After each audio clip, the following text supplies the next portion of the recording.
আউযুবিল্লাহি মিনাশ শাইতানির রাজিম। বিসমিল্লাহির রহমানির রহিম। আসসালামু আলাইকুম। আজ আমার কথা বিষয় হচ্ছে মানুষের যে মানব সভ্যতার যে মানুষগুলো আছি আমরা পৃথিবীতে বসবাস করি প্রায় 700-800 কোটি মানুষ।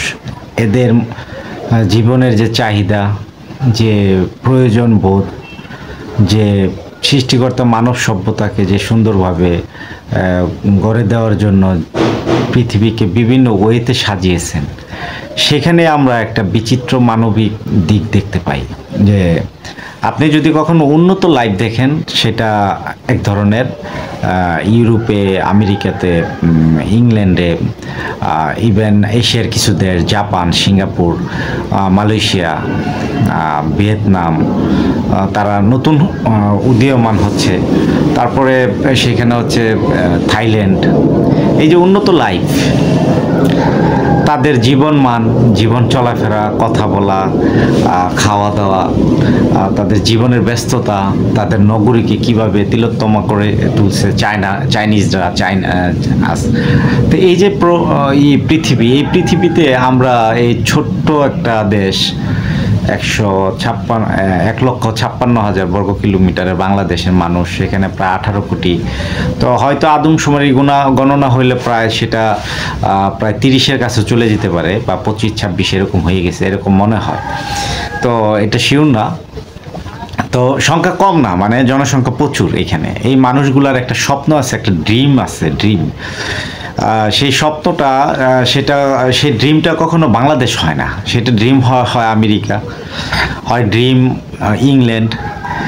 এই দেশের ইয়ং ছেলে পেলে সবাই, তারপরে যারা মধ্যবয়সী, ব্রেনি চাকরি করে, ভালো এক্সপিরিয়েন্স আছে, তারা বেশিরভাগ ইউরোপে পাড়ি জমাচ্ছে লাইফকে ডেভেলপ করার জন্য। আসলে সেখানে কি আছে আমাদের জীবন ব্যবস্থাপনা, সেটাই বলতে চাচ্ছি। যে আসলে সত্যি মানব সভ্যতা এমন একটা জায়গায় এসে দাঁড়াইতেছে যে কোথাও সম্পদের অজস্র ব্যবহার, সেখানে যেমন আপনার উন্নত টেকনোলজি, উন্নত রাস্তাঘাট, উন্নত গাড়ি, বাড়ি, এবং সব কিছু মিলে তাদের জীবন অসাধারণ সৌন্দর্য, যেটা দেখলে যে কেউ লোভ হয়, সে সেখানে চলে যেতে চায়। কিছু সময় তার জীবনকে, যে পৃথিবীতে 50, 60, 70 বছর বাঁচার জন্য যে প্রথম স্ট্রাগল শুরু হয়, সেখান থেকে 25, 26, 30 একটা এজ চলে আসে। তারপরে আবার চলে যায় সে লাইফটাকে একটা ডেভেলপমেন্ট সেন্টারে চলে যাওয়ার জন্য, তার ফ্যামিলিকে দেওয়ার জন্য, তার নিজেকে দেওয়ার জন্য। তো সেটা আসলে আমাদের জন্য কতটুক বেটার বা প্রয়োজন আছে কিনা, সেটা আমাদের বুঝে নেওয়া উচিত। আমাদের এই পৃথিবীতে দেখেন, উন্নত লাইফ বলতে আমেরিকাকে যদি আমরা স্বপ্ন হিসেবে, বেস হিসেবে ধরি, সেখানের জীবনমানটা কি? সেখানে জীবনমান হচ্ছে প্রচুর পরিশ্রম, সারাদিন প্রচণ্ড কাজে ব্যস্ততা নিয়ে।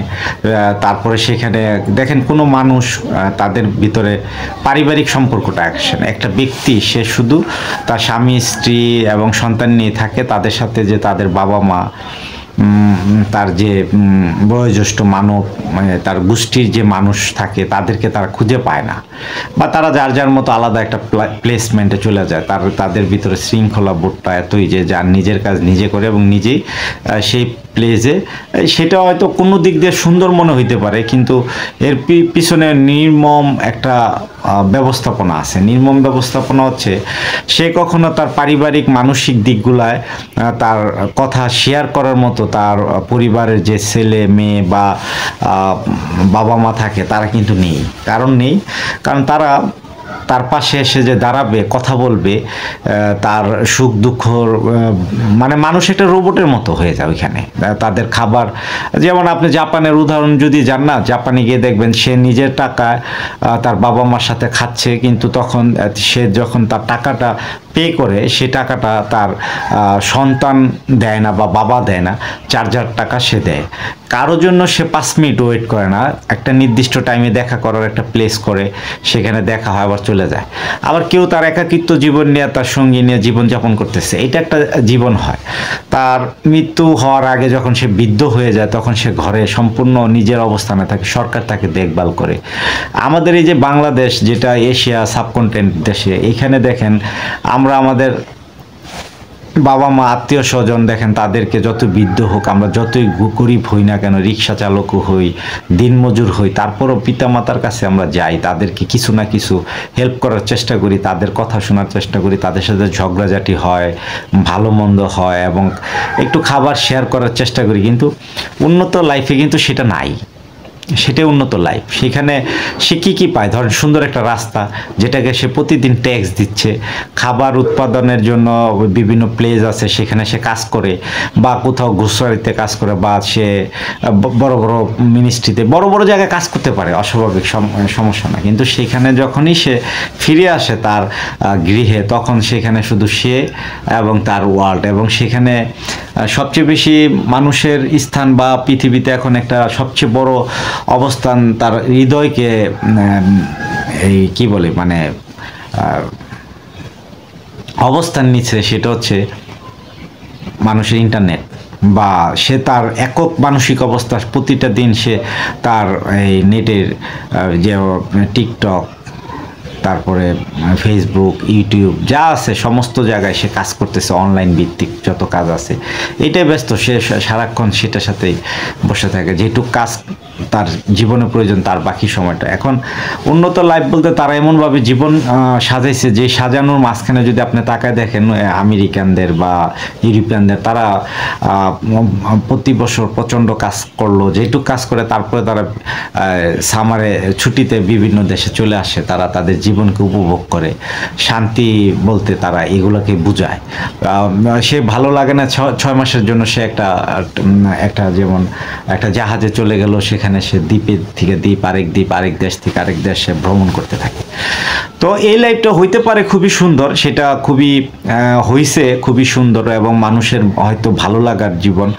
আর আমার দেশে আমরা যেখানে থাকি, এখানে পিতামাতার সাথে, বাবা মার সাথে মানে বিভিন্ন বিষয় নিয়ে, সম্পদ নিয়ে, পারিবারিক বিষয় নিয়ে, প্রতিবেশীর সাথে সারাক্ষণ কথা বলা, সারাক্ষণই রাস্তাঘাটে চলা। এখন কোন লাইফটা আসলে সুন্দর, আমাদের এই লাইফটা না তাদের লাইফটা? সবাই বলে তাদের লাইফ সুন্দর, কিন্তু তারা কথা বলতে গেলে তাদের আপন মানুষগুলো খুঁজে পায় না। আপনি জাপান দেখেন, জাপানে কি অবস্থা, একটা মানুষকে সে দেখা করবে তার সন্তানের সাথে, সে যে টাইম দিচ্ছে সেই টাইমে সে তার সাথে দেখা না হলে সে চলে আসে।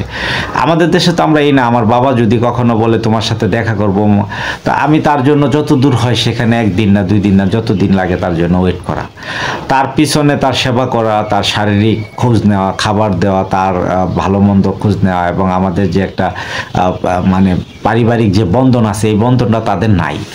তো এই জীবনকে আমরা কিভাবে গড়াইতে চাই? আমরা এই জীবনটাকে, আমাদের দেশের অধিকাংশ লোক এখন দেখেন ইউরোপে পাড়ি জমাচ্ছে, বিভিন্ন জায়গায় যাচ্ছে, যেটা কিনা সে তার ব্যক্তি জীবনকে ভালো লাগে বলতেছে। এটা আমরা আস্তে আস্তে অভ্যস্ত হয়ে যেতে, আমরা ইউরোপিয়ান ও পশ্চিমা বিশ্বের সমস্ত জীবন ব্যবস্থাকে ভালোবাসতে শুরু করছি।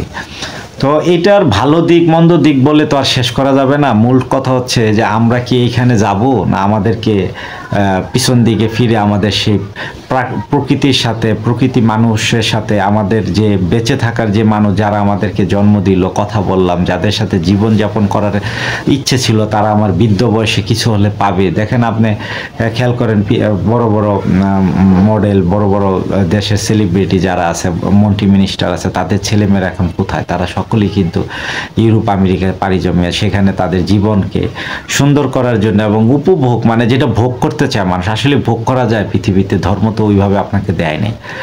আপনি জীবনে সুখ বলতে যে জিনিস খোঁজার জন্য সোনার হরিণের মতো হন্যে হয়ে খুঁজছি, সেটা কি আমাদের জন্য কি মঙ্গল কামনা বা আমাদের জন্য মঙ্গল বয়ে আনতেছে? না, কখনো হয়তো সেটা আসবে না। কারণ হচ্ছে আমাদের জীবন থেকে সময়গুলো চলে যায়, আমরা বলতে পারি না। দেখেন আমরা গ্রাম থেকে যে মানুষগুলো শহরে কাজ করার জন্য আসছে, আমাদের জীবন থেকে যেভাবে সময় চলে যাচ্ছে, সেখানে বৃদ্ধ বাবা মা গ্রামে থাকলে তাদের সাথেই যে দেখা করতে পারে না, তো বছরে 2 বার বা 3 বার বিভিন্ন ঈদে, আনন্দে, বিভিন্ন ইসে যাওয়া হয়, আর খোঁজ খবর নেওয়া হয়, তাই আমাদের অবশ্যই। কিন্তু আমেরিকা বা উন্নত দেশ তো তার চেয়ে কঠিন। আর সেখানে তো কেউ কারো আপনার জন্য অপেক্ষা করে না, কেউ কারোর জন্য ভালোবাসা সৃষ্টি করে না। একসময় তারা বৃদ্ধ হয়, সরকারি তাদেরকে দেখে। আমাদের এইখানে তো সেই পরিবেশ এখনো করে নাই, তবে সবাই চাচ্ছে। সে চাওয়া নিয়ে অনেক কথা আছে।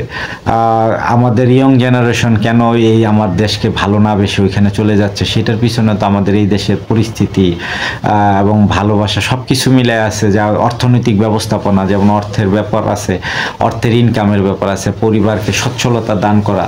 তো তবে মানে যেখানে হচ্ছে যে মানুষ সব সময় তার দারিদ্রতা বিমোচন হোক, তারপরে সেখানে সচ্ছলতা আসুক, সেই জন্য সে পাড়ি জমায়, সে ইটালি, সে ফ্রান্স, বিভিন্ন জায়গা তার জীবনের বাজি নিয়ে। তো আসলে এখানে অনেক ধরনের গল্প লেখা আছে জীবন ব্যবস্থাপনায়। আমার কথা হচ্ছে যে আমরা কখনো সেই লাইফটাকে লাইক করা উচিত না, সেটা নিয়ে হয়তো আরও কথা বলবো। আর জীবন তো কখনো কারোর জন্য অপেক্ষা করে না। পৃথিবী পরিবর্তনশীল, মানুষ পরিবর্তনশীল, এই প্রকৃতি এবং পরিবেশ সব কিছুই পরিবর্তনশীল হয়ে যায়। তো মানুষও আস্তে আস্তে পরিবর্তন হয়। সেই পরিবর্তনের হাওয়া পালের সাথে যদি আমরাও এই থার্ড ওয়ার্ল্ডে থেকে ফার্স্ট ওয়ার্ল্ডে যেতে চাই, সেটা আমাদের জন্য কতটুকু মঙ্গল তা নিয়ে পরবর্তী কথা বলবো। তো সকলে প্রতি আমার সালাম রইল। ভালো থাকবেন সবাই। আসসালামু আলাইকুম।